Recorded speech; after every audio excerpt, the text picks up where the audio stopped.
Buenos días, ¿qué tal? Empezamos las clases teóricas hoy. Esta es una grabación que he hecho previamente de esta clase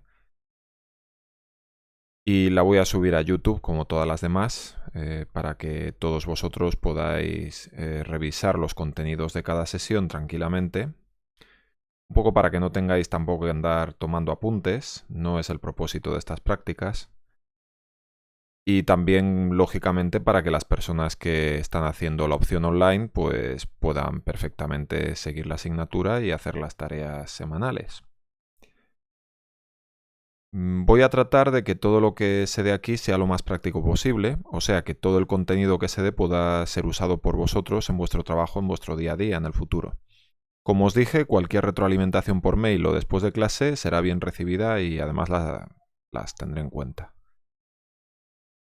Vale, entonces, lo que ya sabéis, estas prácticas van sobre moral humana y luego lo intentaremos enlazar, que tampoco es muy difícil hacerlo con lo que es el contenido que estáis dando en las clases teóricas de cognición social. Pero a ver, antes de nada, lógicamente lo primero que hay que preguntarse es qué es la moral humana. Entonces, en el día de hoy vamos a dar una clase general sobre lo que es ética, moral, diferencias, similitudes. Y ciertos aspectos de la moral general, que los he sacado un poco de la filosofía, pero que son muy, muy interesantes para poder ordenarse en la cabeza los diferentes marcos y sobre todo a la hora de ver autores, que os quedéis con lo importante. O sea, yo os voy a poner en el PowerPoint texto sobre cada autor y mi intención es que con el PowerPoint que os voy a subir a Moodle pues ya está, no tengáis la necesidad de recurrir a otras fuentes, aunque lógicamente yo os voy a poner las referencias y os puedo recomendar a lo mejor en algún caso particular que miréis alguna, pero bueno, la intención es que con lo que está en el PowerPoint sea más que de sobra. O sea, yo no os voy a preguntar todo lo que hay en el PowerPoint, lo que os preguntaré un poco es basándonos en lo que voy a decir en esta sesión actual, pues un poco ver cuáles son los elementos más importantes de cada modelo. Y ya está, para poder comparar uno con otro y poco más. O sea que de cada modelo, de los psicológicos sí habrá que saber más, pero de los que son de filosofía, con que sepáis 3 líneas es suficiente, ¿no? De cada uno. Vale, entonces, sobre lo que es ética y sobre lo que es moral. Vale, un problema de las ciencias sociales, y en concreto de la psicología, pero claro, esto de la ética y la moral viene de la filosofía, pero el problema que hay en psicología, como ciencia, si es que queremos ver a la psicología como ciencia, bueno, en psicología hay aspectos más científicos, aspectos más de tipo filosófico, incluso de tipo ideológico, hay de todo. A mí me interesa más la parte más científica, entonces claro, el problema es que en psicología hace falta lo que se llama una ontología psicológica, para que nos entendamos, un sistema axiomático de conceptos y un sistema de medidas que sean comunes para toda la comunidad académica mundial. Esto, que a lo mejor a alguien le parece muy complicado, pongo un ejemplo y lo entendéis enseguida. Físicas. ¿Qué pasa en físicas? Pues que hay una cosa que es el Sistema Internacional de Unidades. Entonces, si dos físicos hablan de lo que es la fuerza, o de lo que es la iluminancia, o de lo que es la resistencia, o lo que sea, aquí o en Mongolia, van a decir lo mismo. Y si una persona, pues eso, un físico de aquí se comunica con uno de Suazilandia y hablan de lo que es la aceleración, pues van a entender perfectamente de lo que están hablando, ¿vale? Y está el Sistema Internacional de Unidades, como he dicho. No sé si lo sabéis, pero el 20 de mayo es el Día Mundial de la Metrología. Se conmemora el tratado de la Convención esta del Metro en 1875 en París por 17 países y que en 1960 se completaría lo que ahora ya estandarizadamente a nivel mundial se llama Sistema Internacional de Unidades. De forma que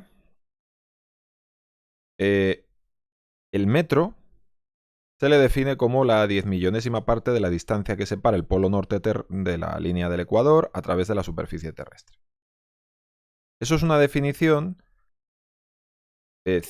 científica, quiero decir, no es una opinión, es un consenso, es algo que se puede medir Y cuando decimos que algo está más lejos o menos o más cerca o todo ese tipo de cosas, pues en físicas no hay que fiarse de nadie, no hay que opinar nada, no hay que discutir nada.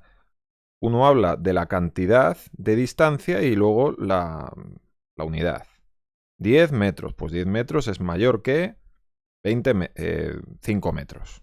Y 20 metros es más que 10 metros. ¿Vale? Todo lo que se publica en física, química, ingeniería, etcétera, bueno, pues se hace cumpliendo ese estándar. Los habéis pasado por bachillerato, lo sabéis perfectamente. ¿Cuál es el problema en psicología? Que eso no ocurre en psicometría. O sea, lo más que tenemos son conceptos más o menos consensuados, como lo que son, pues yo qué sé, la extroversión. Pues sí, es verdad que un psicólogo de aquí o no de Suazilandia hablan de extroversión o introversión y saben perfectamente lo que es y saben perfectamente que no es lo mismo introversión que timidez, por ejemplo. Aunque a lo mejor haya gente de la calle que lo pueda confundir, dos psicólogos no lo confunden. Eso es verdad. Y bueno, y luego el tema de la inteligencia, que, bueno, puede ser un poco más polémico, ¿no? Pero, a ver, no hay un sistema de unidades de inteligencia. Como sabéis, la inteligencia se mide eh, en función, vamos, lo que se hace es ordenar las puntuaciones dentro de una población determinada. Es decir, no hay un sistema absolutamente objetivo que te mida, pues tú tienes tantas unidades de inteligencia, eso no existe. Y bueno, y con el tema de la moral, pues menos todavía. Entonces, por si acaso... A ver, esta primera parte, que voy a hablar de las tres definiciones que he visto de ética y moral, y cuál voy a asumir yo. Bueno, esto lógicamente yo no lo voy a preguntar ni en examen ni en ningún sitio, pero bueno, es bueno que al menos asentemos el marco teórico del cual partimos. Entonces, os voy a dar a continuación tres definiciones o acepciones más importantes sobre lo que son las palabras ética y moral, y os voy a explicitar cuál voy a usar yo. Pero bueno, vamos a ver otras cosas. Primero eso, que es la ética y la moral. Ya os digo, a lo largo del curso yo voy a hablar de moral, que es de lo que se suele hablar en psicología, pero creo que es bueno que sepáis que esto de la ética pues está relacionado y de qué manera. Veremos que hay muchas disciplinas que están en esto. Y el punto 3 y el punto 4 son de alguna manera los que hay que conocer. O sea, los otros dos son una introducción, que yo no voy ni a preguntar ni nada de eso. Y el 3 y el 4 sí son más importantes. El 3 es una serie de conceptos generales que vamos a utilizar a lo largo del curso, y el 4 es pues el comienzo. O sea, pues como su propio nombre indica, las primeras expresiones morales históricas de las que se tienen constancia, y lo vamos a ver muy por encima. No occidentales, por así decirlo. Primeras expresiones morales no occidentales, porque lógicamente lo que vamos a ver en filosofía es filosofía occidental. Pero lógicamente hay que tener en cuenta que, bueno, que es occidental, ¿eh? Hay mucho más que eso. Vale, pues entonces, ética y moral. Ahí tenéis el enlace de la RAE. Entonces, una primera acepción es que la ética es el estudio de la moral. O sea, está la moral humana y la ética es la disciplina que lo estudia. Por ejemplo, en filosofía, pues tenéis como asignatura ética. No tenéis como asignatura moral, tenéis ética, y la ética estudia la moral humana.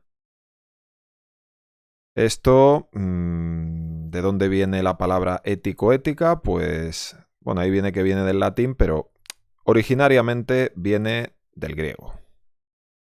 De éticos, étique y cosas así. Veremos en la siguiente clase el origen en Grecia, de cuándo empiezan a aparecer expresiones éticas, o de dónde viene eso de la ética. Y bueno, y he copiado tal cual lo que viene en la RAE. Ético es perteneciente o relativo a la ética, recto conforme a la moral. Aquí ya vemos que está totalmente relacionado.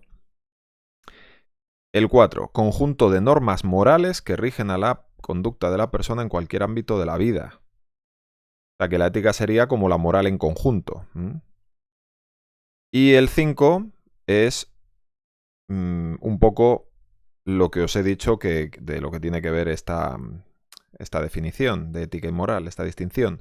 Parte de la filosofía que trata del bien y del fundamento de sus valores. El conjunto de los valores es la moral, la ética es lo que estudia esos valores. Bueno, pues esto es una manera de verlo, y luego una cosa interesante es ver lo que pone sobre moral.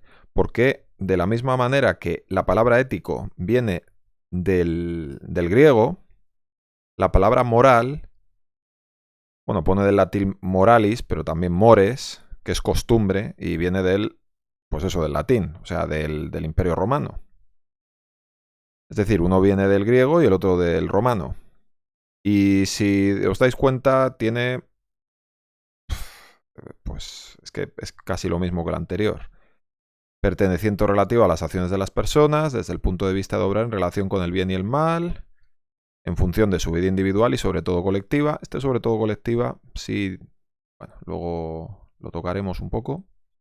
Conforme con las normas que una persona tiene del bien y del mal. Por ejemplo, no me parece moral. Bueno, pues no me parece moral quiere decir que según mi idea de lo que es bueno o malo, esto me parece malo, o sea, no me parece moral. Que concierne al fuero interno, al respeto humano y no al orden jurídico. Sí, o sea, esto es la diferencia entre lo que es legal y lo que está bien, no es lo mismo. Y por último, doctrina del obrar humano que pretende regular el comportamiento individual y colectivo en relación con el bien y el mal y los deberes que implican. A ver, esto es lo que viene en la RAE. Entonces, lo que os digo.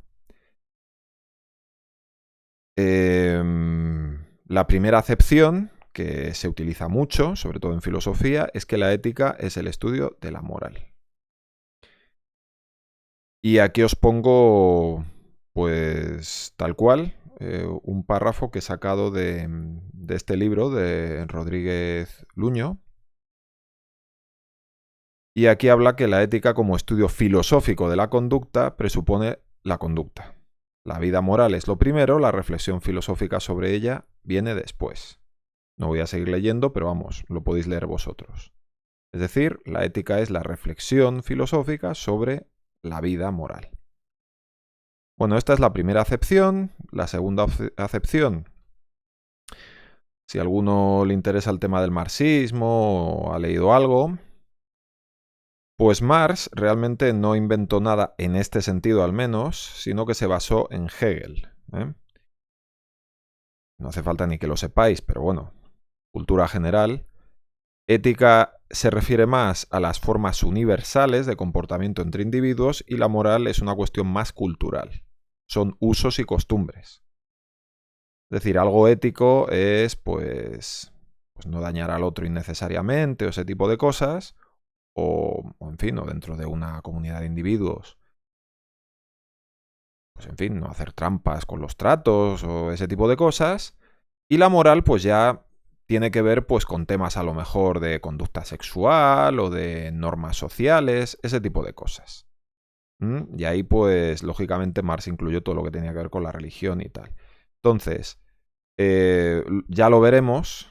Y he puesto este ejemplo porque, bueno, creo que es un ejemplo interesante de una visión de lo que es ética y moral totalmente diferente al anterior. Y de hecho hay gente que cree que la moral es algo, se basa en esto, y cree que la moral eso es una cosa impuesta desde las élites, o sea, los usos y costumbres sociales, eso está impuesto, y luego está la ética, que eso va por otro lado, ¿no? Como que preexiste a esas normas. Y bueno, aquí os pongo párrafos un poco explicativos sobre esto, pero bueno, no me quiero entretener, lo leéis tranquilamente. Pero vamos, ya os digo, si os interesa, no es lo mismo marxismo que marxismo-leninismo. Muchas veces hoy día, así lo mismo, cultura general, esto ni lo voy a preguntar ni nada, pero me parecía interesante al menos recalcar este punto, por si acaso, porque creo que hay gente que se confunde, ¿no? Se cree que marxismo es lo mismo que marxismo-leninismo, o sea, que ideología comunista actual, por así decirlo, aunque bueno, habrá gente que me diga que luego está el maoísmo. Bien, no es lo mismo. O sea, para el marxismo-leninismo, la moral comunista radica en la lucha por la consolidación y realización del comunismo. O sea, es una moral, ahora veremos, consecuencialista. Lo que hay que hacer es llegar al comunismo, fin. Y se hace lo que sea necesario. Pero lo de Marx es diferente, como ya veremos, y no me quiero entretener aquí. Pero vamos, lo interesante de esto es que aquí, al contrario que antes, si os dais cuenta os dije, bueno, yo no os dije, estaba aquí, Rodríguez Luño lo decía, que lo primero era el comportamiento y luego la reflexión sobre ese comportamiento. O sea, primero iría la moral y luego la ética, ¿no? Pues aquí es al revés. O sea, la ética ya existe, porque es la manera que tiene la gente de forma natural, según Marx estoy diciendo, de comportarse o de relacionarse comunitariamente y todo eso. Y la moral viene después, porque es una cosa que se impone cuando ya esa sociedad ya se ha formado y todo ese tipo de cosas, pues por las élites o lo que sea. Bueno, y por último está la postura que voy a adoptar yo en estas prácticas.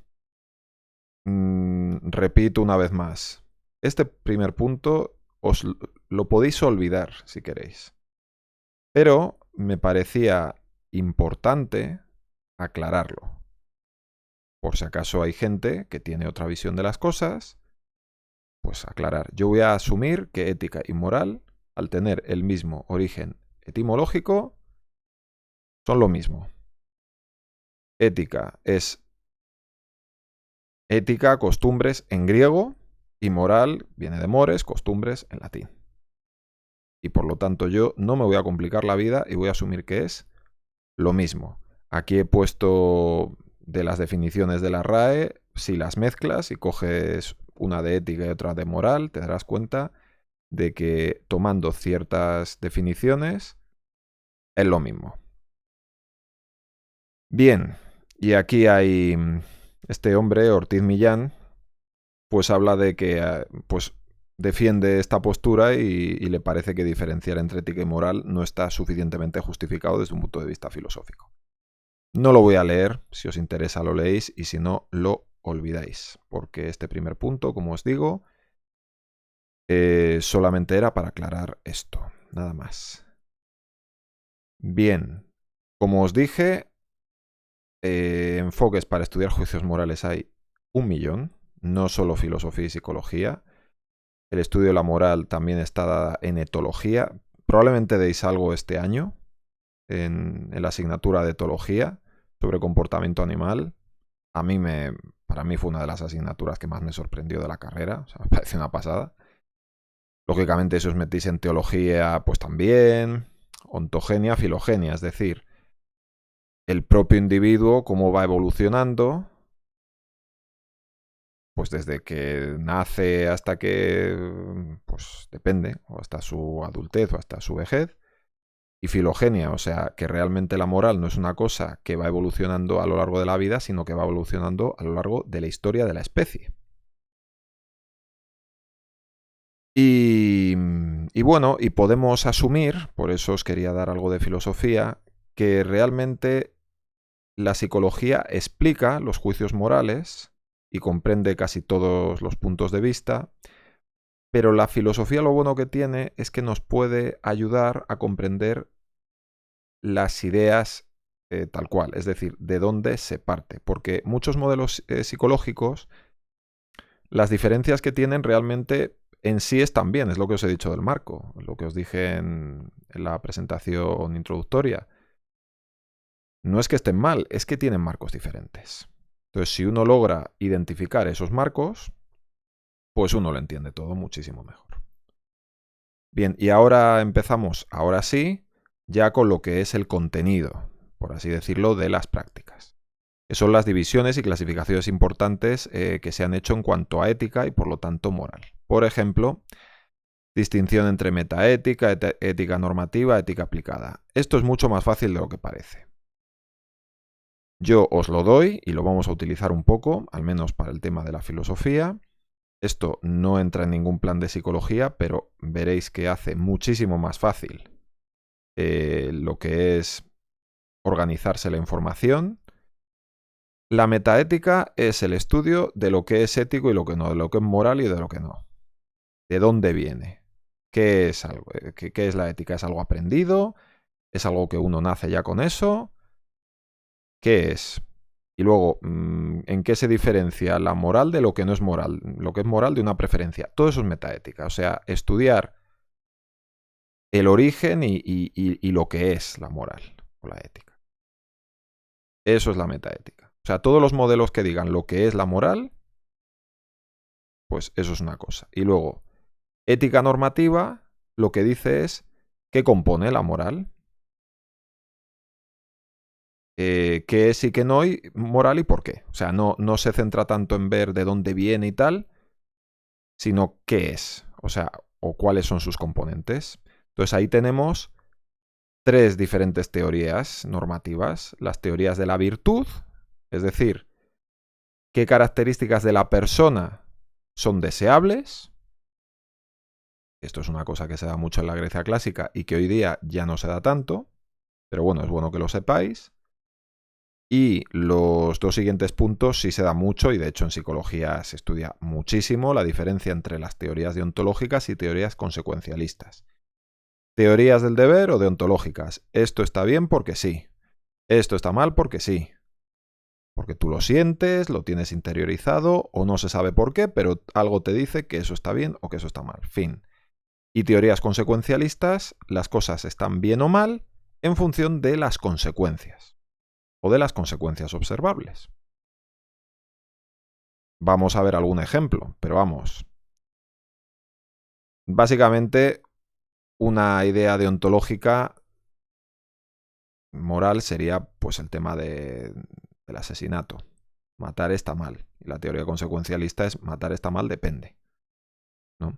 Depende de a quién, depende de qué es lo que se vaya a conseguir. Por ejemplo, cuando se capturó a Osama Bin Laden y se le asesinó sin juicio y se tiró su cuerpo a no se sabe dónde, pues eso a algunas personas les parecía que era un ser humano y había que hacerle un juicio justo y enterrarlo en un cementerio pues con el rito musulmán y tal, porque era lo que tenía que ser independientemente de lo asesino que fuera, y otras personas decían, sí, pero si nos lo quitamos de en medio y lo tiramos por ahí a no se sabe dónde, nos quitamos un montón de problemas. Pues esa es la diferencia entre teorías del deber o teorías consecuencialistas.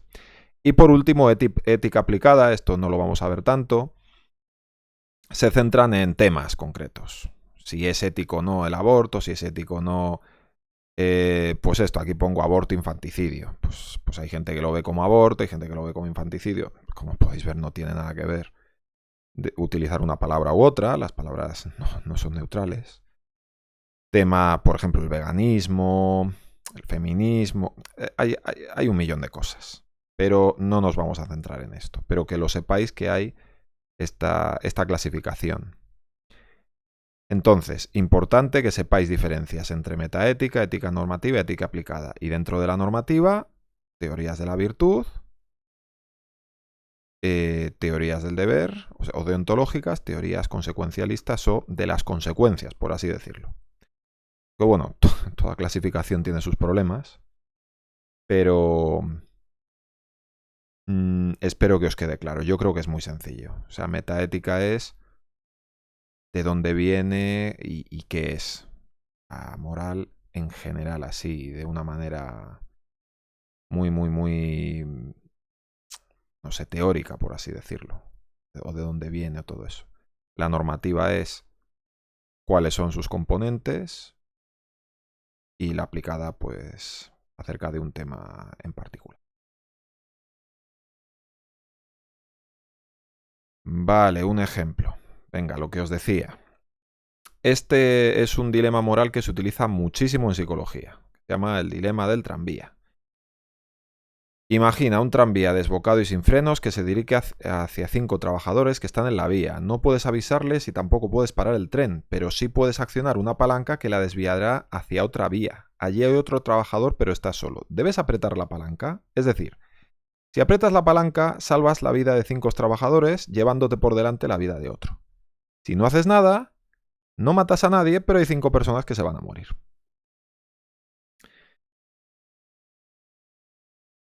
Las personas, y a esto vamos, las personas que dicen yo no puedo matar a nadie, y que sea lo que tenga que ser, pero yo no voy a matar a nadie, ni voy a hacer nada que haga que alguien muera, estaría asumiendo una postura deontológica. Yo no mato y punto.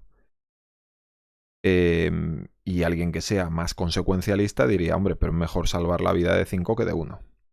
Entonces ahí hay pues como un cálculo moral, por así decirlo. Y este otro ejemplo, bastante interesante, que es lo mismo, pero en este caso, en lugar de una palanca, puedes empujar a una persona a la vía para que le pase el tren por encima y lo pare. Él morirá, pero al menos las otras salvarán sus vidas. Lo mismo, si le tiras, lo matas, pero salvas a 5 personas. Si no lo tiras, no lo matas y 5 personas morirán. Lo interesante entre el primer ejemplo y el otro es que en el de abajo hay menos gente que haría algo. Con lo cual aquí entra en juego temas psicológicos súper interesantes como son la distancia psicológica, en la que no vamos a entrar, pero para que veáis una diferencia, vamos, un ejemplo clarísimo en donde se ve la diferencia entre deontología y consecuencialismo, ¿no? Venga, segunda división, heteronomía, autonomía. O emoción versus racionalismo, aunque nos lo vamos a tomar aquí con papel de fumar. Vamos a quedarnos en heteronomía, autonomía. Heteronomía quiere decir que las normas morales son asumidas por el individuo y la autonomía es que las decide el individuo. En teoría, una persona autónoma, por eso digo emoción versus racionalismo, porque esto de la heteronomía está relacionado con la educación, está relacionado con la emoción. Si a ti por lo que sea te han condicionado para que veas que algo es malo, pues verás que algo es malo y tendrás una reacción emocional hacia ello. O a lo mejor no es un condicionamiento, sino que viene dado por la especie o por lo que sea. Pero en todo caso no es una cosa que hayas decidido tú. Es decir, tienes una moral heterónoma. Y autonomía sería el caso de una persona que por sí mismo, pues por sus circunstancias o por el ejercicio de su racionalidad o lo que sea, llega a la conclusión de lo que está bien o lo que está mal según su visión de las cosas. Entonces, hay diferentes modelos que asumen eso. O sea, Nietzsche, que no era racionalista, por eso digo que hay que tener un poquito de cuidado, sí asume que la moral tiene que ser propia del individuo. Y Descartes también lo pensaba, pero él era racionalista. Y Hegel y Durkheim son lo opuesto, o sea, asumen que la moral viene dada por el grupo y que el individuo ahí no pinta nada realmente. De hecho, que el individuo existe porque existe el grupo. O sea, no es que haya muchos individuos y entonces se forma un grupo, no. Si no estás en un grupo, no eres nadie, no eres individuo. Tú existes porque estás en el grupo. Bien. En psicología tenemos lo mismo. En psicología tenemos, pues eso, tanto Kohlberg como Piaget, y he metido a Dewey porque está muy relacionado, hacen esa distinción. O sea, sus modelos, lo bueno que tienen es que incluyen las dos cosas.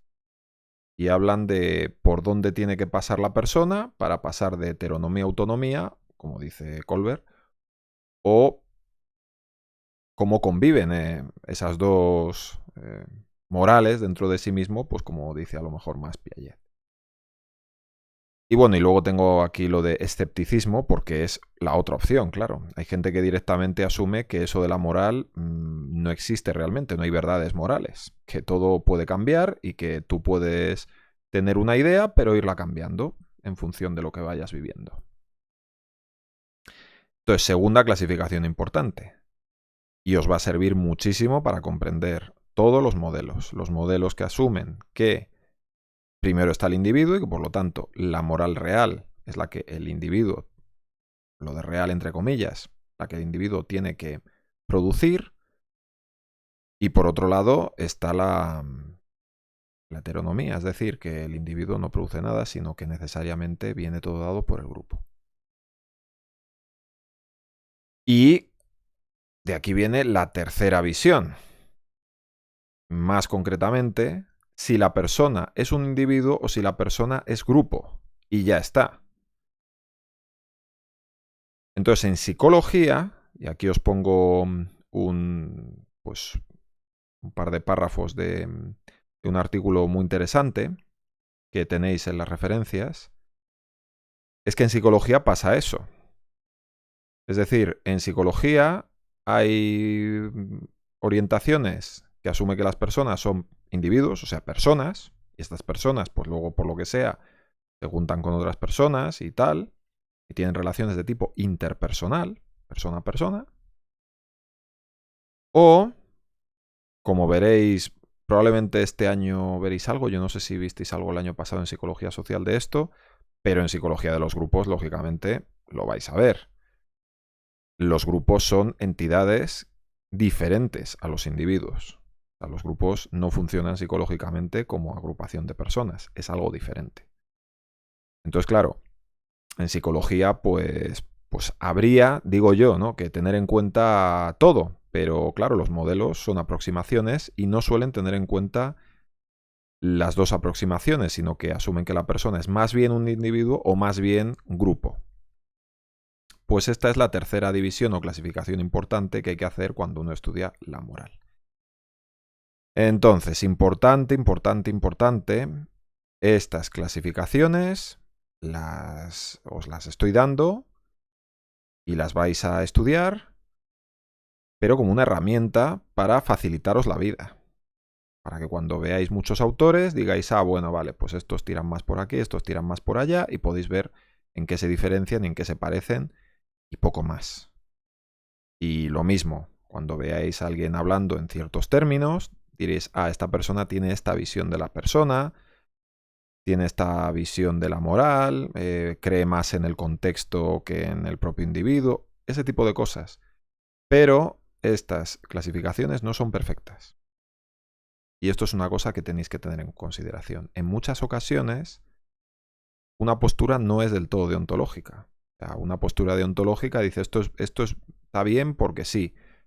Una persona que cree que, yo qué sé, que el matar está mal, aunque crea que matar está mal y ya, sí cree que tiene malas consecuencias matar. Lógicamente, a lo mejor no a corto plazo, a lo mejor a largo plazo. O sea que la deontología al final es consecuencialismo. Y una persona consecuencialista es lo mismo. Dices, no, yo prefiero matar a uno y salvar a 5. Bueno, pero porque tú crees que es mejor matar a uno, que crees que la vida de más personas vale más que la vida de una persona. Eso también es una deontología. No sé si me explico. O sea que vamos a asumir estas clasificaciones como una aproximación. Bueno, pues como además esto es, os he dicho, yo no quiero guiarme con teoría, quiero que sea lo más práctico posible, pues espero que esto sea una herramienta para vosotros.